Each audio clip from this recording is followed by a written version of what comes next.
Between the 16th and 18th centuries, the major European powers embarked on a wave of colonization, seizing vast territories across the Americas and establishing settlements that would later become modern nations.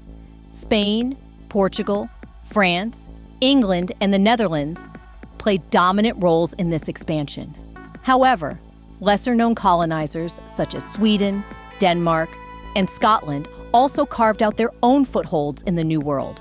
Yet, one formidable empire, one that possessed the wealth, military strength, and naval expertise to explore and claim new lands, never took part in this race for the Americas.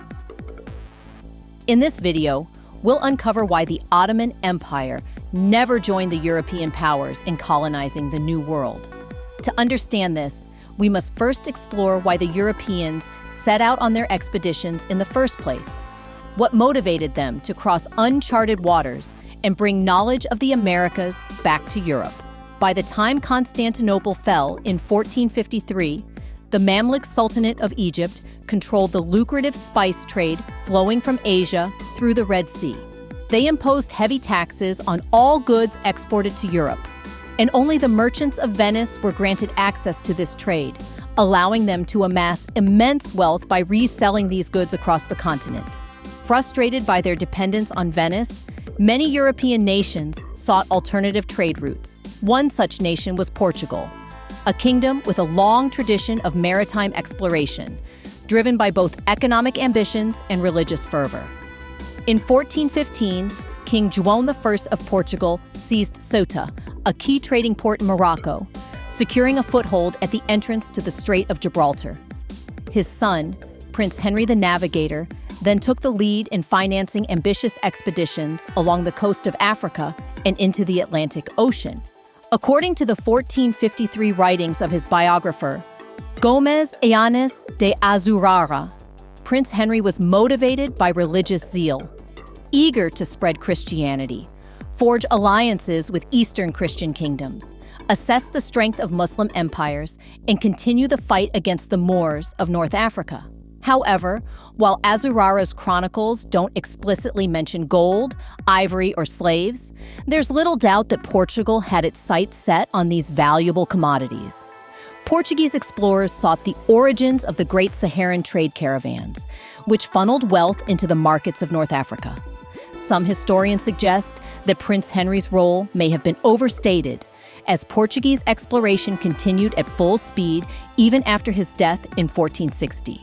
Regardless, his efforts led to the colonization of the Azores and Madeira Islands, where sugar plantations thrived, and the establishment of trading outposts along the Atlantic coast of Africa, known as Vitórias. These fortified stations became hubs for commerce with African and Arab traders. By the late 15th century, Portuguese explorers had expanded their reach further, mapping out the Gulf of Guinea, São Tomé and Príncipe, and the Congo River, laying the groundwork for an era of global exploration and conquest. In 1488, Portuguese explorer Bartolomeu Dias made a groundbreaking discovery. He successfully navigated around the Cape of Good Hope, proving that the Atlantic and Indian Oceans were connected. Around the same time, King João II of Portugal sent two envoys, Pero da Covilhã and Afonso de Paiva, on a mission through the Mamluk-controlled territories. Their journey led them to India and Ethiopia, providing crucial insights into trade routes.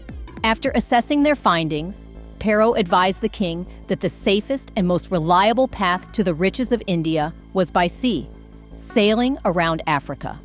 Shortly after, the world received news that Christopher Columbus, an explorer from Genoa, hired by the Catholic monarchs of Castile and Aragon, had discovered land to the west. However, Columbus did not return with the prized spices that European nations were seeking. It soon became evident that the lands he encountered were not Asia, but an entirely new continent. With this realization, Portugal shifted its attention back to Africa, solidifying its dominance over the newly established maritime trade routes, as reflected in the Treaty of Tordesillas. Then, in 1497, Portuguese navigator Vasco da Gama followed Dias's path, circumnavigating the southern tip of Africa and sailing all the way to Calicut, India, a city renowned for its spice markets. This historic voyage connected India's spices directly to Portugal's expanding trade network. Along the way, the Portuguese established strategic bases, but this expansion put them on a collision course with Arab merchants who had long dominated the Indian Ocean trade. By the early 1500s, tensions escalated between the Portuguese navy and several Muslim states, most notably the Mamluk Sultanate of Egypt. The Portuguese partially blockaded the Red Sea, cutting off Egypt's access to spices and crippling the Mamluk economy. This financial crisis weakened the Mamluks, making them vulnerable to an even greater power, the Ottoman Empire. Seizing the opportunity, the Ottomans launched a full-scale invasion of Egypt and Syria in 1516 to 1517, expanding their reach further into Arabia and the Red Sea. This pivotal moment brought the Ottoman Empire face to face with the Indian Ocean, an unfamiliar yet strategically valuable frontier for the growing empire. In 1555, the Ottomans solidified their dominance by conquering Mesopotamia from the Safavids and capturing Basra, giving them direct access to the Persian Gulf. At this point, the Ottomans had control over both the Mediterranean and the Indian Ocean, presenting them with the possibility of expanding toward the New World. And historical clues suggest they may have seriously considered it. In 1517, the Ottoman admiral and cartographer Piri Reis presented a world map to Sultan Selim I. This map, compiled from 20 different sources, included one from Columbus himself. On this map, the newly discovered lands were labeled as Vilayet Antillia, a striking choice of words, as Vilayet was a term used for Ottoman administrative provinces. This suggests that the Ottomans had some level of interest in the Americas. Piri Reis even documented how the Ottomans acquired knowledge of the New World. In his diary, he wrote that Spanish prisoners, captured from 7 ships, revealed details about the Western lands. Historians date this event to 1501, and among the seized materials was a map from Columbus himself. One of the Spanish captives claimed he had traveled to the New World 3 times, matching the number of voyages Columbus had undertaken by that point. This claim is further reinforced by the Turkified place names found on Piri Reis's map. For example, Guadeloupe was written as Wadluk, and the Virgin Islands as Undisi Virgin, mirroring the names Columbus originally used. Additionally, another likely source of information came from the many Iberian Muslims expelled from Spain during that era. It is very possible that a network of Muslim informants in Spain and Portugal was keeping the Islamic world updated on European explorations. This evidence strongly suggests that the Ottoman sultans were not only aware of developments in the Atlantic Ocean, but were also interested in them. A common misconception is that the Ottomans lacked the naval technology to compete with Portugal and Spain on the open seas. However, this is far from the truth. The Ottoman fleet had already proven itself against the Christian kingdoms in the Mediterranean, and they continued to challenge Portuguese dominance in the Indian Ocean. Their efforts included ensuring Muslim merchants could trade freely with Indian states and even protecting the Sultanate of Aceh, modern-day Indonesia, from the Portuguese in 1564. Ottoman-aligned Barbary corsairs also demonstrated their naval reach, raiding Iceland in 1627 and capturing hundreds of slaves. It's important to remember that some of the very maritime innovations the Portuguese relied on, such as the caravel and the compass, were inspired by Arab and Muslim advancements. However, despite their strength at sea, the Ottomans faced a major geographic disadvantage. Unlike Spain and Portugal, the Ottoman Empire was positioned on the opposite side of Africa, effectively cut off from easy access to the Atlantic. Spain controlled key Mediterranean exits, forcing the Ottomans to navigate around the entire African continent if they wanted to reach the Americas.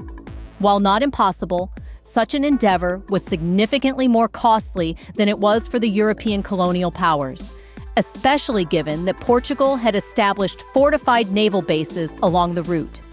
One potential solution to this challenge was expanding westward through North Africa. Many historians suggest that Ottoman incursions into the Maghreb were driven, at least in part, by an effort to reach the Moroccan Atlantic coast, a key position from which they could challenge Iberian dominance in the region. Initially, the Ottomans saw great success. In 1517, they established control over Algiers, forming an alliance with the legendary Hayreddin Barbarossa, and expanded their influence across modern-day Algeria and Libya. By 1560, they had even captured Tunis, further eroding Spanish control in the region. However, their ambitions were stopped by Morocco, a fiercely independent kingdom.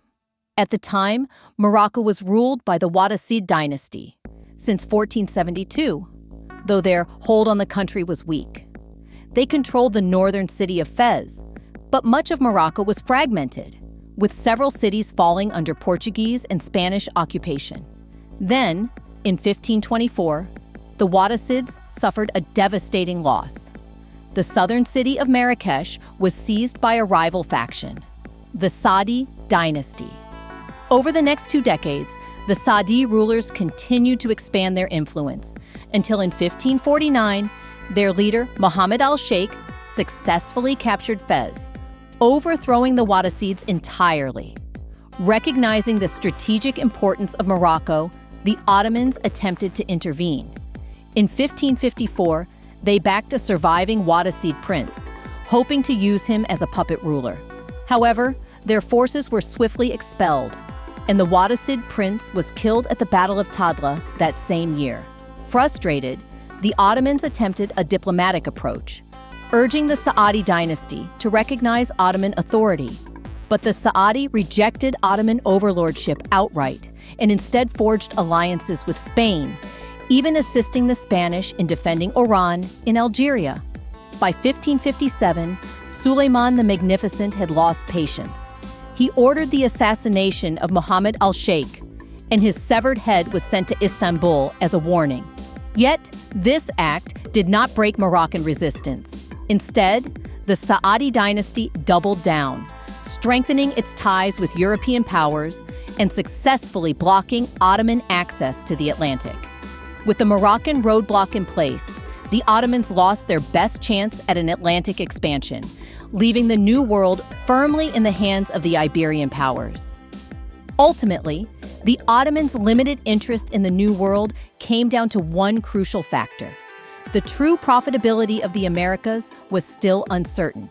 While we now understand the vast wealth that the New World held, at the time, even European powers were uncertain about its true value. In contrast, the Indian Ocean trade was already a well-established gold mine, flourishing long before the Roman Empire and becoming even more lucrative after the decline of the Pax Mongolica, which had once enabled goods to move overland via the Silk Road. Christopher Columbus himself had set sail in search of the Indies, and Brazil was only discovered accidentally during a voyage meant for the Indian Ocean. For the Ottomans, the Indian Ocean was the real prize. This vast maritime trade network brought Chinese silk into their markets, while spices like pepper, cinnamon, nutmeg, and ginger were sourced from India and the Malay archipelago. The sheer wealth generated by this trade is evident even today. Just look at the grandeur of Venice, a city built on the fortunes of the spice trade. Rather than chasing uncertain opportunities in the Americas, the Ottoman Empire prioritized securing its southern trade routes. They expanded into Yemen and Eritrea, fortifying their control over the entrance to the Red Sea, and cultivated strong alliances with Muslim rulers throughout the Indian Ocean. Their superior gunpowder weapons, advanced naval forces, and their religious authority as caliphs and protectors of the holy cities, a title inherited from the Mamluks, cemented their dominance over other Muslim powers. For years, they clashed with the Portuguese, vying for control of the lucrative trade routes. However, by the end of the 16th century, The Ottoman Empire's golden era was fading. Once the undisputed superpower under Suleiman the Magnificent, his death in 1566 marked the beginning of an internal decline. The cracks that had formed during his reign only widened under his successors. Corruption, factionalism, and infighting crippled the efficiency of the Ottoman government, preventing them from launching new overseas ventures. Meanwhile, the flood of precious metals from the New World into Europe triggered widespread inflation, which also destabilized the Ottoman economy, fueling poverty, economic crises, and revolts. Despite these setbacks, the Ottoman Empire remained a formidable force, surviving for another 3 centuries. However, the combination of internal strife and relentless external pressure severely limited its expansion. Following the devastating defeat at the Battle of Lepanto, the Ottomans managed to rebuild their navy within a year, but the loss of seasoned sailors was irreplaceable. This revealed a harsh reality. They could not simply force their way through the Strait of Gibraltar, nor could they easily compete with Iberian powers on the open ocean. At the same time, their vast resources were stretched thin as they remained locked in constant battles against the Habsburgs and ongoing conflicts with Persia.